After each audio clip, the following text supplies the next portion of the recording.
എടോ, ഈ സ്ത്രീയുടെ മനസ്സിന്റെ ഒരു രീതി എന്താന്ന് വെച്ചാൽ, സാധാരണയിൽ കവിഞ്ഞ സ്നേഹമുള്ളിടത്തെ വേണ്ടതിലേറെ പരിഭവവും പരാതിയും ഉണ്ടാവും.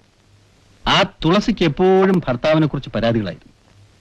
എന്റെ ഒരു റീഡിംഗ് ശരിയാണെങ്കിൽ അവൾ തിരികെ ഭർത്താവിനോട് ചേർന്ന് ഒട്ടും. പരാതികൾ കേൾക്കുമ്പോഴേക്കും സഹതാവുമായി ചുറ്റും കൂടുന്ന നിങ്ങളെപ്പോലുള്ളവർ വിഡ്ഢികളുമാകും. സ്ത്രീയുടെ മനസ്സെന്ന് പറയുന്നത് ഇറ്റ് ഈസ് സോ സിമ്പിൾ. ശരിയാണ്. താനും അന്വേഷിച്ചു നോക്കൂ. ഇടയ്ക്കിടയ്ക്കുള്ള പിണക്കത്തിനേക്കാൾ ആഴത്തിലായിരിക്കും അവരുടെ ഇണക്കം. മനസ്സിനെ കുറിച്ചുള്ള ശ്രീയേട്ടന്റെ റീഡിംഗ് ശരി തന്നെയാ. There you are. പക്ഷെ കഥാപാത്രങ്ങൾ രംഗത്ത് വരുമ്പോൾ അറിയാണ്ട് വേഷം മാറിപ്പോകുന്നു. ശ്രീയേട്ടൻ കണ്ടെത്തുന്ന മുഖങ്ങൾ അവർക്കിണങ്ങാതെ വരുന്നു.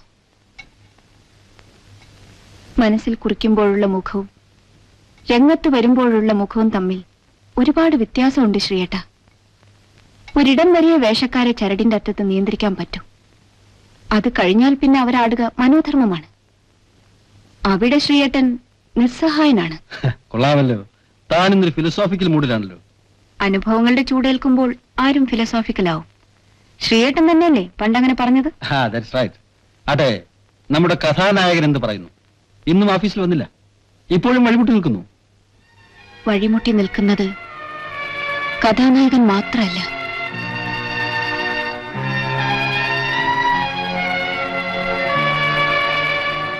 കരുക്കൾ നീക്കാനുള്ള ധൃതിയിൽ കളം മാഞ്ഞു പോവുകയാണ്. അത് ശ്രീയേട്ടൻ കാണുന്നില്ല. ശാരദ, പുരാണത്തിൽ ഭാര്യയെ പണയം വെച്ച് ചൂത് കളിച്ച ഭർത്താക്കന്മാരുണ്ടായിരുന്നു. ശ്രീയേട്ടൻ ഒരു കഥാപാത്രത്തിന് വേണ്ടി കളിച്ചപ്പോൾ പണയപ്പെട്ടത് ഞാനായിരുന്നു. അതിനിയും ശ്രീയേട്ടൻ മനസ്സിലാക്കിയിട്ടില്ല. ഉണ്ണിയുടെ കാര്യത്തിൽ താൻ ഇത്ര ഇൻവോൾവ് ആകുന്നത് എനിക്ക് മനസ്സിലാകുന്നില്ല. അയാളുടെ നേച്ചർ അനുസരിച്ച് അയാൾക്ക് അപ്സെറ്റ് ആകാം, അത് നാച്ചുറലാണ്. പക്ഷേ എല്ലാം അറിഞ്ഞുകൊണ്ട് കളിക്കാൻ തുടങ്ങിയ നമ്മളിങ്ങനെ അപ്സെറ്റ് ആയാൽ എനിക്ക് തീരെ മനസ്സിലാകുന്നില്ല. ശ്രീയേട്ടൻ ഇപ്പോഴും മനുഷ്യരെ കാണുന്നത് കഥാപാത്രങ്ങളായിട്ടാണ്. ശ്രീയേട്ടൻ വരയ്ക്കുന്ന വൃത്തത്തിനുള്ളിൽ മാത്രം ചലിക്കുന്ന കഥാപാത്രങ്ങളല്ല ഞങ്ങൾ. ഞങ്ങളോ? ശാരദേ, താൻ എന്തൊക്കെയാ പറയുന്നത്? ശ്രീയേട്ടൻ അറിയില്ല. ശ്രീയേട്ടൻ ഒന്നും അറിയില്ല. ഈ നെഞ്ചു തൊട്ടിച്ചേർന്ന് കിടക്കുമ്പോൾ ഞാൻ കേട്ടിരുന്നത് ഈ മനസ്സിന്റെ മാത്രം തുടിപ്പുകളായിരുന്നു. പക്ഷെ ഇപ്പൊ ഞാൻ ആ കൂട്ടത്തിൽ ഉണ്ണിയുടെ മനസ്സിന്റെ വിതുമ്പലുകളും കേൾക്കുന്നു. ഞാൻ കാണിച്ച സ്നേഹം സത്യമായിരുന്നു എന്ന് വിശ്വസിച്ച് മനസ്സ് തുറന്ന് കാണിച്ച ഉണ്ണി എനിക്ക് എന്റെ മനസ്സിൽ നിന്നും ആ ചിത്രം വായിക്കാൻ എനിക്ക് കഴിയുന്നില്ല. ഉണ്ണി ഓഫീസിൽ വന്നില്ലെന്ന് ഓരോ തവണ ഞാൻ പറയുമ്പോൾ സാരമില്ലെന്ന് ശ്രീയേട്ടൻ പറയായിരുന്നു. പക്ഷെ അപ്പോഴെല്ലാം ഞാൻ എന്നെ തന്നെ വിശ്വസിപ്പിക്കാൻ ശ്രമിക്കുകയായിരുന്നു. പക്ഷെ എനിക്കത് കഴിയുന്നില്ല ശ്രീയേട്ട. എന്റെ മനസ്സ് നിയന്ത്രണത്തിൽ നിന്ന് വഴുതി പോന്നു.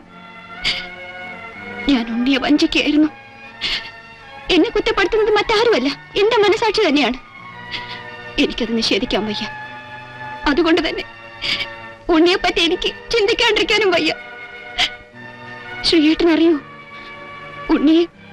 എനിക്ക് ഉണ്ണിയെ കാണണമെന്ന് വരെ തോന്നുന്നു. എന്റെ ഈശ്വര, ഈ കുറ്റബോധത്തിൽ നിന്ന് എന്നെ ആരാശ്വസിപ്പിക്കും?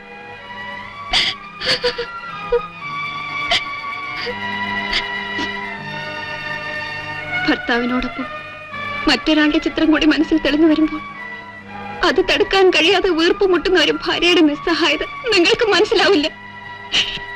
അക്ഷരങ്ങളിൽ മാത്രം ജീവിക്കുന്ന മനസ്സുകളെ നിങ്ങൾ കണ്ടിട്ടുള്ളൂ. വികാരങ്ങളുടെ മുന്നിൽ നിസ്സഹാരായി പോകുന്ന ജീവിക്കുന്ന മനുഷ്യരെ നിങ്ങൾ ഇനിയും കണ്ടിട്ടില്ല.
നീ ഉറങ്ങരുത്.